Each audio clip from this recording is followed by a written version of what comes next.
Good to have you with us at this hour. I'm Daniel Choy, here to provide you with the latest. Military authorities have surrounded a Korean soldier who fled after a deadly shooting yesterday and was in a shootout with the military earlier today. For details, we connect live on the phone with our Kim Hyun-bin. Hyun-bin, what can you tell us about the current situation there? Yes, Daniel. The soldier, a South Korean Army sergeant known only by his surname Im, was found today at a location 10 kilometers east of Goseong, which is on the inter-Korean border, at 2:17 p.m. local time. 6 minutes later, he engaged in a shootout with authorities. One Army officer says 10 rounds were shot, leaving approximately 60 rounds in the magazine of the weapon he is carrying. Access to the area is blocked, and all area residents have been ordered to evacuate. Im's parents were brought in early in the day to try to convince him to surrender. The military says that if Im does not surrender, they may have to take extreme measures to end the situation. Well, let's hope that's not going to be the end result. We've both been to the service, and it can be quite stressful, but it's quite surprising that someone would pull such stunts unless they had other motive behind such acts. What could it be, Hyun-bin? Well, the motive for the shooting is yet unknown, but the Defense Ministry has set up a crisis management team to deal with the situation. What we do know is that Im went on a shooting spree at the border post in Goseong on Saturday night, killing 5 and wounding 7 before fleeing. The 7 wounded soldiers were taken to a nearby hospital and are currently undergoing treatment. A platoon leader was injured in the shooting today, bringing the total number of injured to 8. He is also being treated at a hospital near the scene. The Defense Ministry said that Im threw a grenade and fired off several rounds with his K2 rifle a few minutes after he was done with his guard duty Saturday night. Im then deserted his post, leaving with a grenade, a semi-automatic K2 rifle, and 75 rounds of ammunition. Army officers say that Im was on the list of people who require special attention, as he had difficulty adapting to military life. Well, this is Kim Hyun-bin reporting about the shootings in Goseong. And the Korean government is taking more active steps to address a row surrounding Japan's review of the Kono Statement, Japan's 1993 acknowledgement of its military involvement in wartime sexual slavery. The Foreign Ministry announced that it will confront the Japanese ambassador on the matter and will raise the subject at the UN Human Rights Council. Seoul also plans to pressure Washington to take an active stance against Japan in its attempt to retract the Kono Statement. Japan had said that there is no intention to revise the statement, but Korea's foreign ministry said the results of the review had misleading content that undercut the credibility of the statement.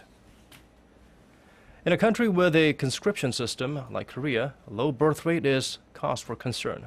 Chinese Defense Weekly, a military and corporate affairs magazine, underscored that in a new report saying Korea's low birth rate could be a serious problem in terms of national defense. Korea has one of the lowest birth rates in the world, with the U.S. Central Intelligence Agency's World Factbook showing that Korea's total fertility rate stands at 1.25, putting it in 219th place among the 224 countries surveyed. The weekly magazine also offered a positive review of Korea's defense system, however, namely the kill chain preemptive strike system, saying it marks a new capacity for the country. The system is being set up for counter-nuclear and missile threats from North Korea. Sunni militants are making headway in their offensive in northern Iraq. This time they've taken control of the first border crossing between Syria and Iraq, which means they now have a better chance of taking Baghdad. Our Yurian tells us more. Sunni militants seized a key border post on the Iraq-Syria frontier on Saturday, according to a senior Iraqi security official.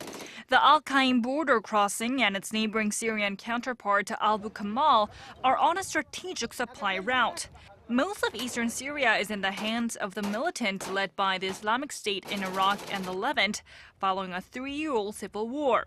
And with the Abu Kamal Qaim crossing now in their hands, they are now in position to take over the Iraqi capital. This is the latest blow to Shiite Prime Minister Nouri al-Maliki, who has been struggling to maintain his grip on power as the Sunni jihadists continue to try to overthrow the government. Adding to the tensions, thousands of Shiite Iraqis marched through Baghdad in a military parade on Saturday. The men carried rocket-propelled grenades and rifles as vehicles carrying weapons filled the streets.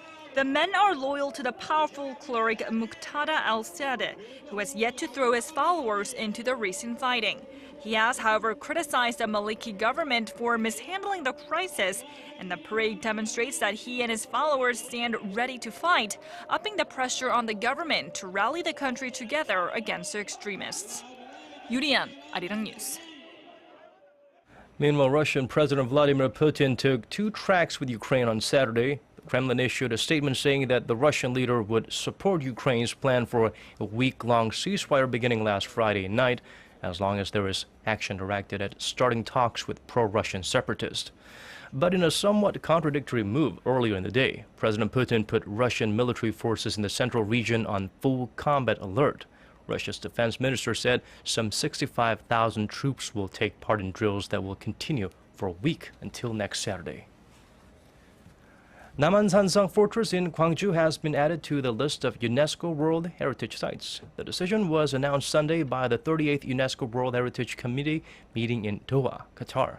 This after the Cultural Heritage Administration had announced on April 29th that the International Council on Monuments and Sites had recommended the fortress for inscription. Namansansang Fortress was built during the Joseon dynasty, and it is where the king stayed and worked during the Second Manchu invasion of Korea in 1636. The fortress had a temporary palace and Buddhist temples, and monks were mobilized to build and manage the facility. With the addition of the site, South Korea now has 11 items on the World Heritage List, 14 if North Korean sites are included. Korea boasts rich cultural assets and traditions from its 5,000 history, with dozens of UNESCO registered heritage sites and intangible assets. Now there's a special free tour program for all expats here in Korea that introduces them to UNESCO-listed World Heritage items in Korea. Our Park Ji-won reports. This is Hwaseong Fortress, located in Suwon, some 40 kilometers south of Seoul.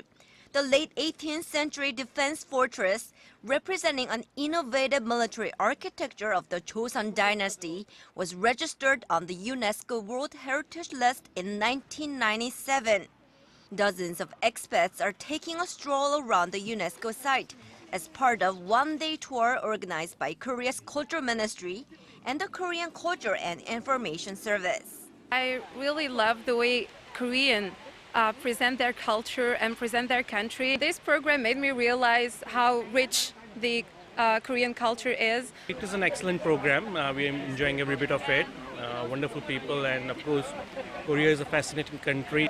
The tour program invites Korea's international residents to explore UNESCO-listed World Heritages.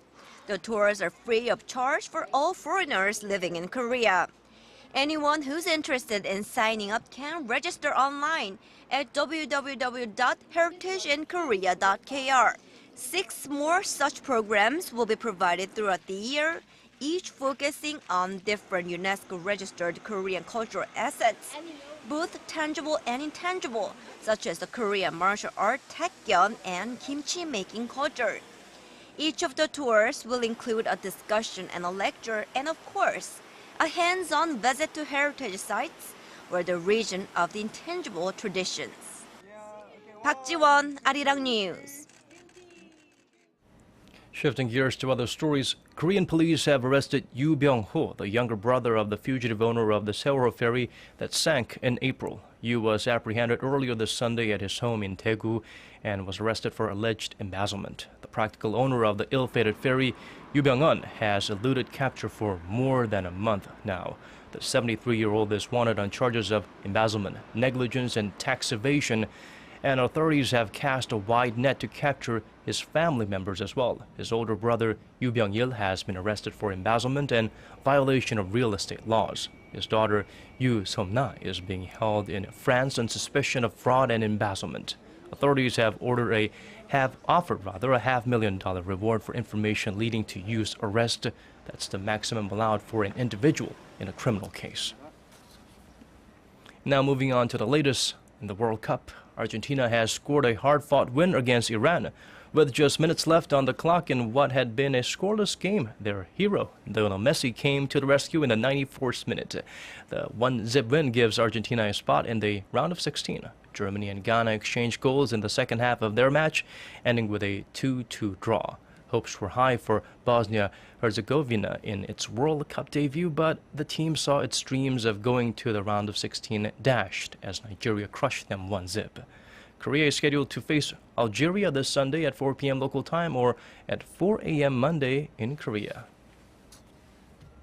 In terms of weather, heavy precipitation is expected to continue through early Monday in most parts of Korea, so if you're in the nation, be prepared by carrying an umbrella if you step outdoors. And with that, let's take a look at the weather conditions in other parts of our world.